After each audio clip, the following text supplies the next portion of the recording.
Magandang araw mga kasambahay. I'm Dr. Katrina Florcus Dacanay, your pediatrician every Sunday morning here at Doctors on TV.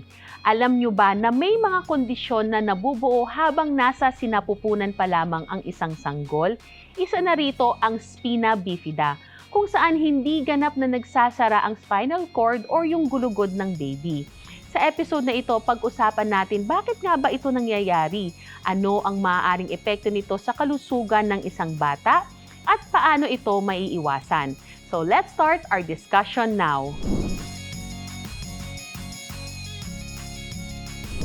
Ang spina bifida ay isang congenital condition o birth defect kung saan hindi nabuo or nagsara ng maayos ang spine, spinal cord at ang mga tissue na nakapalibot dito habang nasa sinapupunan pa ang sanggol. Isa itong uri ng neural tube defect. Ang neural tube ang bahagi ng katawan ni baby na kalaunan ay nagiging utak at spinal cord ng baby. Napakaaga nitong nabubuo at nagsasara.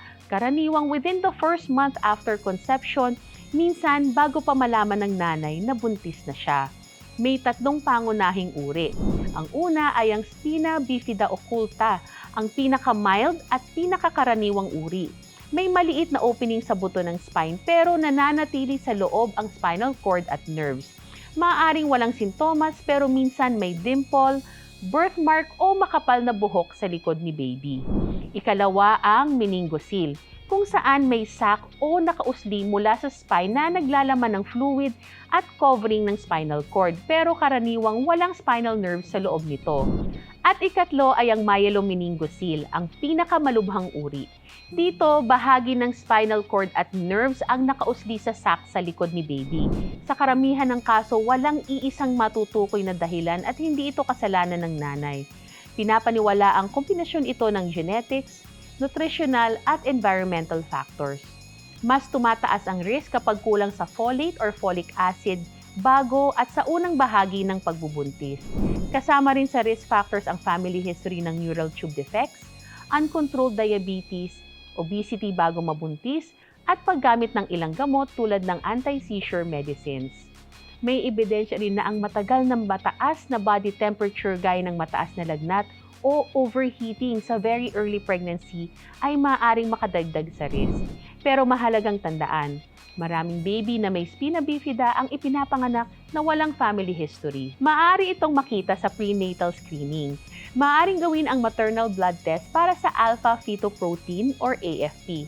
Kapag mataas ang AFP, maaari itong magpahiwatig ng open neural tube defect, pero screening test lamang ito at hindi pa final diagnosis. Malaking tulong din ang detailed prenatal ultrasound dahil maaaring makita ang opening sa spine at iba pang findings sa utak ni baby. In some cases, maaaring irekomenda ang amniocentesis kung saan sinusuri ang amniotic fluid sa paligid ni baby. Kapag may suspicion, maaaring i-refer ang buntis sa maternal fetal medicine specialist at pediatric neurosurgical team para mapagplanuhan ang panganganak at magiging care ni baby. Depende ang treatment sa uri at severity. May myelomeningocele, karaniwang kinakailangang isara sa pamamagitan ng surgery ang opening sa likod, madalas sa unang araw pagkatapos ipanganak. Sa piling medical centers at carefully selected pregnancies, maaari ring gawin ang surgery habang nasa sinapupunan pa si baby. Mahalagang linawin na ang surgery ay nakakatulong upang protektahan ang exposed nerves at maiwasan ang infection o karagdagang injury, pero hindi nito laging naibabalik ang nerve function na naapektuhan na. Kung may hydrocephalus si baby, maaaring maglagay ng shunt upang madrain ang sobrang fluid sa utak. Maaari ring kailanganin ang physical therapy, occupational therapy, braces, assistive devices, orthopedic care at regular na management ng bladder at bowel problems. Malaki ang variation ng symptoms. Nakadepende ito sa uri ng spina bifida, lokasyon ng defect at kung gaano karaming nerves ang naapektuhan. Ang ilang bata ay halos walang simptomas. Ang iba naman ay maaaring magkaroon ng weakness or paralysis ng mga binti, hirap sa paglakad, decreased sensation, scoliosis, hydrocephalus, at problema sa pagkontrol ng ihi at dumi.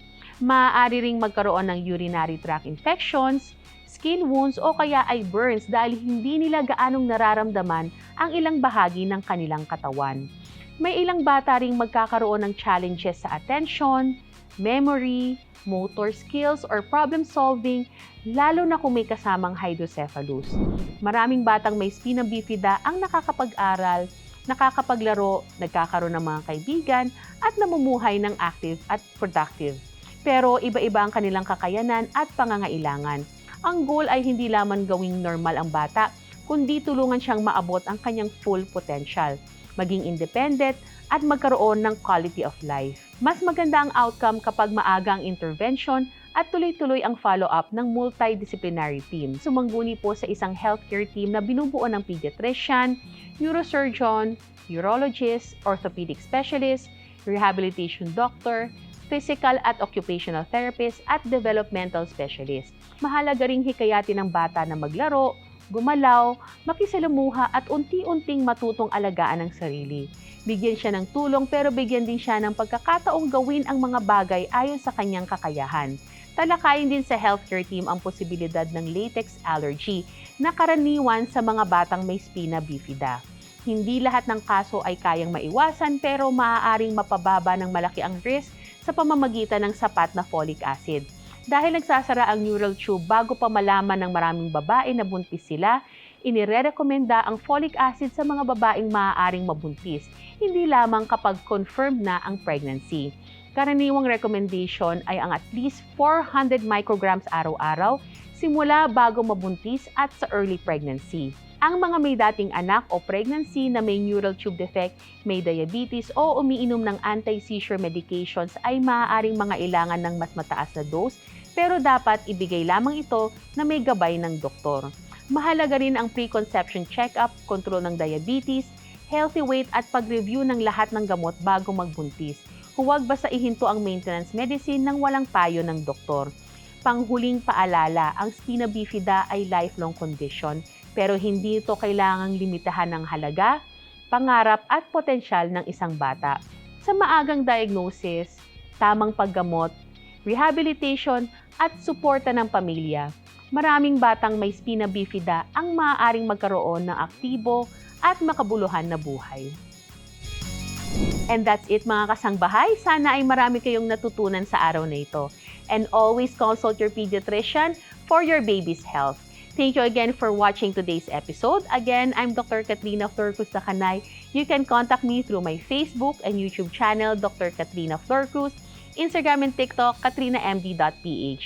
See you again in our next episode.